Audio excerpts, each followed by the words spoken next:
চলুন আজকে বানাই তান্দুরি চিকেন। এখানে আমি 4টা চিকেন থাই পিস নিয়ে নিয়েছি। এর ওজন হবে 800 থেকে 900 গ্রাম। চিকেনে দিয়ে দিব স্বাদ মতো লবণ, আধা চা চামচ ধনিয়া গুঁড়া, আধা চা চামচ মরিচ গুঁড়া, আধা চা চামচ জিরা গুঁড়া, 1 চিমটির মতো হলুদ গুঁড়ো, আরও দিব 1 চা চামচ রসুন বাটা আর আধা চা চামচ আদা বাটা। দিয়ে দিব 2 চা চামচ সয়া সস, 2 চা চামচ টমেটো সস, দিয়ে দিব 1 চা চামচ যে কোনো তেলের আচার আর সামান্য একটু চিনি এবং সামান্য গরম মশলা গুঁড়ো।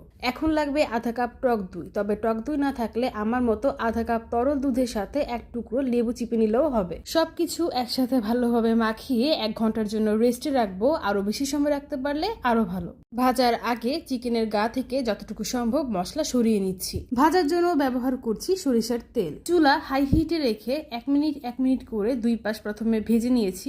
এরপর চুলা মিডিয়াম টু লো করে 1/4 কাপ পরিমাণ পানি দিয়ে এপিট ওপিট করে ঢেকে রেখে মুরগির মাংস রান্না করে নিয়েছি। 25-30 মিনিট পর চিকেনগুলো সিদ্ধ হয়ে গেছে এবং চিকেনের গায়ে সুন্দর কালার চলে এসেছে। চিকেনগুলো সাইড করে রেখে যে এক্সট্রা মশলা ছিল সেটা ওই পাত্রেই ভুনা করে নিব। মশলাটুকু ভুনা হয়ে গেলে চিকেন আর মশলা একসাথে মিশিয়ে দিব এবং কিছু সময় ভেজে নিব। এর মধ্যেই আমার তান্দুরি চিকেন পরিবেশন করার জন্য রেডি হয়ে যাবে। তান্দুরি চিকেন আমি নানের সাথে পরিবেশন করেছিলাম। চিকেন কিন্তু একদমই হার্ড হয়ে যায়নি, একদম সফট আর ময়েস্ট ছিল। এটার লুকস অ্যান্ড টেস্ট দুইটাই ছিল অসাধারণ।